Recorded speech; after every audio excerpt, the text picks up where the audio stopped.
Assalamualaikum, halo semuanya. Selamat datang kembali di Orang Pinggiran. Ruang di mana setiap isu kita bedah dengan argumen, bukan asumsi. Dengan logika, bukan drama kosong. Hari ini kita akan menanggapi sebuah video yang sedang ramai dibicarakan. Bukan sekadar ikut-ikutan, tapi karena ada sejumlah klaim di dalamnya yang perlu diuji, dianalisis, dan ditimbang secara objektif. Karena itu, sebelum kita masuk ke pembahasannya, mari kita simak terlebih dahulu videonya secara utuh.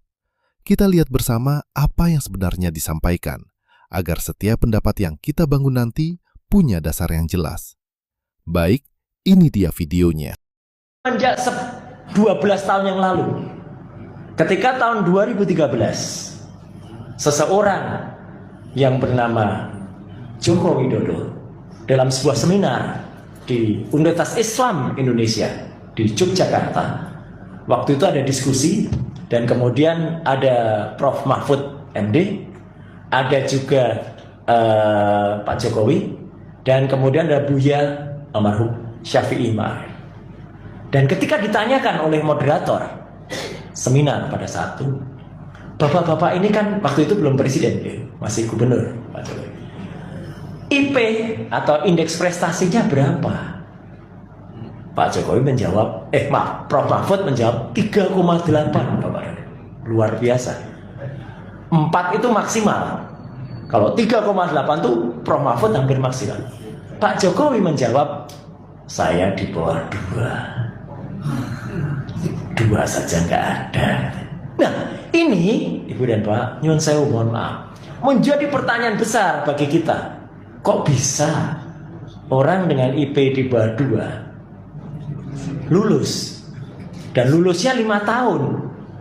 Maka itu menjadi pertanyaan. Jadi mohon maaf Bapak, jangan salahkan kalau ada orang-orang yang kemudian melihat, kok bisa ya dengan IP di bawah 2 lulus 5 tahun. Nah, maka itu berlanjut terus. Melihat cuplikan tadi, Roy Panci kini tampak semakin kehilangan batas ketika diberi mimbar ceramah keagamaan yang seharusnya berisi nasihat moral dan keteduhan, justru dipakai untuk memelintir fakta lama dan menyebarkan keyakinan pribadinya tentang Pak Jokowi, di mana keyakinan itu tidak pernah terbukti secara hukum. Dan yang lebih ironis, keyakinan itulah yang justru menyeret dirinya ke proses hukum. Bukan karena orang lain membungkam kebenaran, tapi karena ia mengganti data dengan asumsi, candaan dengan tuduhan, dan opini dengan kepastian. Negara tidak membidanakan orang karena percaya sesuatu, tapi karena menyebarkannya sebagai fakta yang merugikan pihak lain.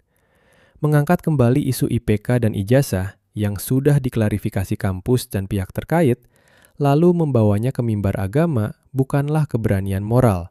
Itu tanda kehabisan argumen.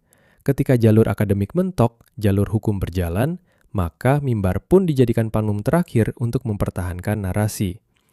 Lebih berbahaya lagi, Roy tampak ingin memberi kesan seolah keyakinan pribadi lebih tinggi dari fakta dan putusan hukum.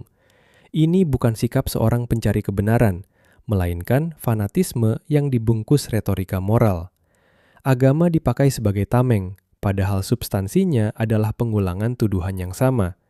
Publik sekarang tidak lagi bertanya soal Pak Jokowi, tapi mengapa seseorang tetap bersikeras memutar cerita, bahkan ketika klarifikasi sudah ada dan proses hukum sedang berjalan?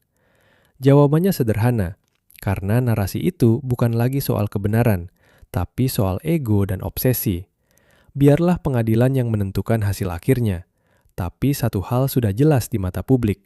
Ketika mimbar agama dipakai untuk memelintir fakta, yang runtuh bukan reputasi orang lain, melainkan kredibilitas si penceramah itu sendiri.